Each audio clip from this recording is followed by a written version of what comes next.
Good morning everybody. The पाठशाला channel में फिर से स्वागत।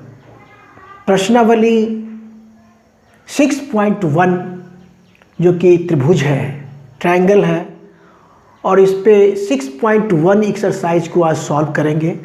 हाँ, इतना हम ज़रूर कहना चाहेंगे अपने स्टूडेंट्स से कि ट्रायंगल पर जो बेसिक कंसेप्ट पार्ट 1, पार्ट 2 और पार्ट 3 जो दिया गया है, अगर आप उस वीडियो को देख लिए हैं तो ये चैप्टर जो कि ऑब्जेक्टिव क्वेश्चन की तरह ही है, ये चैप्टर जो कि बिल्कुल आपको आसान लगने लगेगा। तो देखिए, इसको आज हम स्टार्ट करेंगे।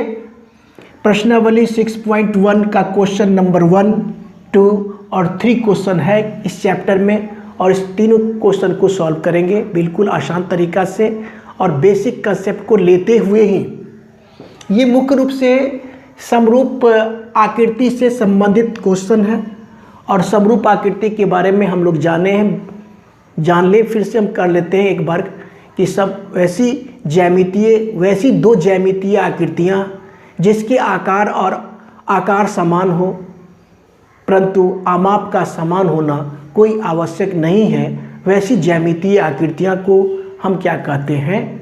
समरूप आकृतियाँ। ठीक है, मतलब समरूप आकृति में आकार एक जैसा होना चाहिए और आमाप बड़ा हो छोटा हो, इससे कोई फर्क नहीं पड़ता है। मतलब आमाप का कोई ज़रूरी नहीं है कि समान होना, ये बड़ा भी हो सकता है, छोटा भी हो सकता है। बस इतना बात को जान लेते हैं तो बिल्कुल आसान तरीक़ा से ये आपको भरने में हो जाता है। पहला है कि सभी वृत्त होते हैं। सभी वृत्त होते हैं क्या? समरूप और सर्वांग, दो में से भरना आपको। तो सभी वृत्त, कोई वृत्त लीजिए, मान लिए एक छोटा सा वृत्त लिए, फिर इससे कुछ बड़ा सा वृत्त ले लिए, फिर इससे कुछ बड़ा सा वृत्त ले लिए। ठीक है, तो ये क्या है? ये सभी वृत्त क्या है? वृत्त के जैसा दिखता है। आमाप से कोई मतलब नहीं है, ये बड़ा है, ये छोटा है, बड़ा है, उससे भी बड़ा है। ठीक है, तो ये कैसा दिखता है? वृत्त के तरह दिखता है, यानी आकार समाप है। तो यानी क्या हो गया? आकार जब समान होता है तो वो क्या कहलाता है? समरूप। तो ये आपका ऑप्शन हो जाएगा समरूप। ये होगा, क्या होगा? ये समरूप में, समरूप जो है इसमें लिखाएगा सभी वृत्त क्या होते हैं? समरूप होते हैं। ठीक है, यहां तक स्पष्ट है। सभी वृत्त क्या होते हैं? समरूप होते हैं।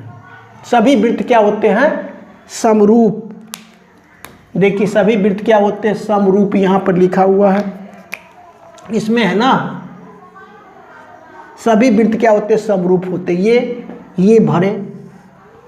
और दूसरा में दिया कि सभी वर्ग। दूसरा में क्या दिया? सभी वर्ग। अब सभी वर्ग लेते, वर्ग को लेते हैं। देखिए, ये वाला वर्ग ले लीजिए। ठीक है, इससे बड़ा वाला वर्ग लीजिए। ठीक है, इससे और छोटा वाला वर्ग ले सकते हैं आप। ठीक है, सब वर्ग है, सब मान लीजिए, बड़ा छोटा से कोई फर्क नहीं पड़ता, सब का भुजा जो है सबका बराबर है। ये क्या है? कैसा दिखता है? वर्ग की तरह दिखता है, आकार समान हो गया। तो दूसरा में भी क्या होगा? भराएगा समरूप, जो कि चिन्ह पहले में भी लगा दिया जाए और दूसरे में भी लगा दिया जाए। 2 क्वेश्चन सॉल्व हुआ, बिल्कुल आसान है। तीसरा में देखिए, सभी खाली स्थान त्रिभुज समरूप होते हैं।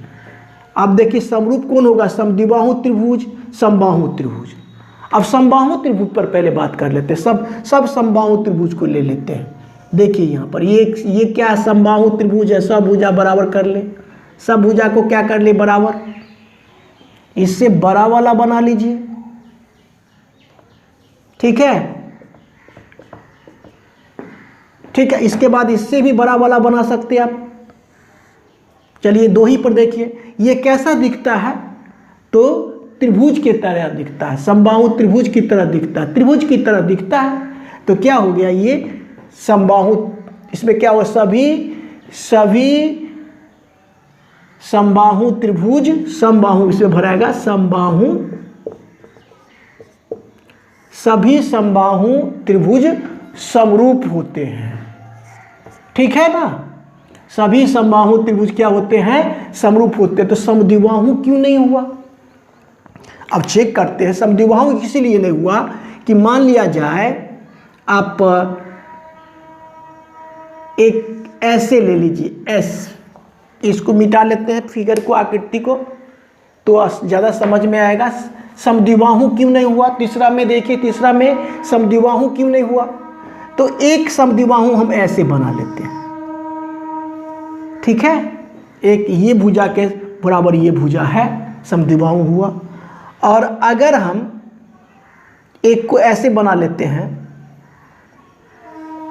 ऐसे, ठीक ना, और ऐसे, नहीं चलिए ऐसे बना लेते हैं, इसको हम ऐसे बना लेते हैं, और ये भुजा को बराबर ये भुजा कर लेते हैं। समद्विबाहु तो त्रिभुज है, भले ये समद्विबाहु समकोण त्रिभुज है, लेकिन समद्विबाहु तो है, ये भुजा बराबर ये भुजा। तो क्या है कि अब तो ये एक तरह नहीं दिखता है ना, ये तो एक तरह नहीं दिखता है, ये समद्विबाहु त्रिभुज है और ये इसके तरह नहीं दिखता है। दिखता है? नहीं दिखता है। तो ये क्या हो जाएगा, ये क्या आपका समद्विबाहु त्रिभुज, समद्विबाहु त्रिभुज समरूप नहीं होता है। ठीक ना, समबाहु त्रिभुज समरूप होता है। ये बात स्पष्ट हो गया। अब आगे देखिए, 4 में भुजाओं की समान संख्या वाले, भुजाओं की समान संख्या वाले दो बहुभुज समरूप होते हैं। भुजाओं के समान संख्या वाले दो बहुभुज, समान संख्या वाले दो बहुभुज समरूप होते हैं यदि उनके संगत कोण क्या होगा, संगत कोण बराबर हो। पीछे में पढ़े पिछले वीडियो में, संगत कोण बराबर हो तथा उनकी संगत भुजाएं समानुपाती हो। ये तो पीछे के बेसिक कंसेप्ट के पार्ट में पढ़े हैं, समानुपाती, समानुपाती हो। ठीक है, तो ये हो गया। दूसरा क्वेश्चन को देखते हैं। दूसरा क्वेश्चन में दिए हुए है कि निम्नलिखित युग्मों के दो भिन्न भिन्न उदाहरण दीजिए। दो भिन्न भिन्न उदाहरण देना है। तो देखिए कैसे होगा। समरूप आकृति का उदाहरण दे देना तो इजी है, कितना भी दे सकते हैं आप। वैसे कहा कि दो भिन्न भिन्न उदाहरण देना है, दो दे देते हैं। क्या करते, एक पहले तो बना लेते हैं, आपको एक त्रिभुज, दो त्रिभुज बना लेते हैं। ठीक है, दो त्रिभुज बना लेते हैं। ये क्या हुआ, समरूप आकृति का उदाहरण होगा क्योंकि त्रिभुज के तरह दिखता है। एक हो गया ये। दूसरा में ले लेते हैं, वृत्त को ले लेते हैं। एक बड़ा, एक छोटा ले लिए तो एक बड़ा भी ले लेते हैं। ये क्या, किसका एग्जाम्पल कहलाएगा, समरूप आकृति का, क्योंकि वृत्त की तरह दिखता है। अब ऐसी आकृति जो समरूप नहीं है वो लिखना है। अब देखिए समरूप नहीं है तो क्या ले लेते हैं, एक चतुर्भुज लेते हैं, एक ले लेते हैं समचतुर्भुज को ले लेते हैं। समचतुर्भुज में भी सभी भुजा बराबर होता है। और एक ले लेते हैं क्या, वर्ग ले लेते हैं, एक ले लेते हैं वर्ग। ठीक है, एक क्या ले लिए, वर्ग। ये क्या है, समरूप आकृति नहीं है। क्यों समरूप आकृति क्यों नहीं है ये, तो क्योंकि इसका क्या कहते हैं, कोण बराबर है ही नहीं। यहाँ पर सब कोण 90 डिग्री का हो जाएगा, है ना, यहाँ पर कोण कोई 90 डिग्री है ही नहीं। तो क्या होगा कि ये समरूप आकृति का उदाहरण नहीं होगा। ठीक है ना। एक ले लेते हैं हम, फिर दूसरा एग्जाम्पल ले लीजिए। एक त्रिभुज ले लेते हैं, एक त्रिभुज ले लिए और एक क्या ले लिए, वर्ग ले लेते हैं।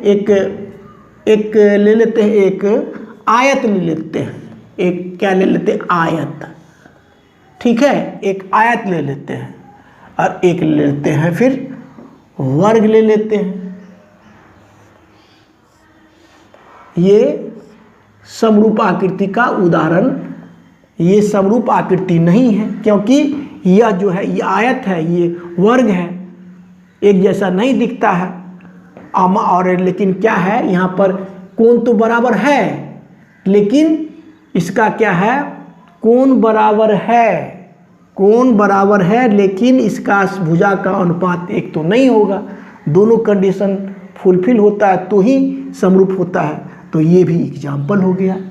ठीक है, इस प्रकार से हम दूसरा क्वेश्चन को दिए, दो समरूप आकृति में त्रिभुज बनाए, ये वृत्त की तरह बना दिए, ये समचतुर्भुज वर्ग में ले लिए, ये आयत और वर्ग में ले लिए।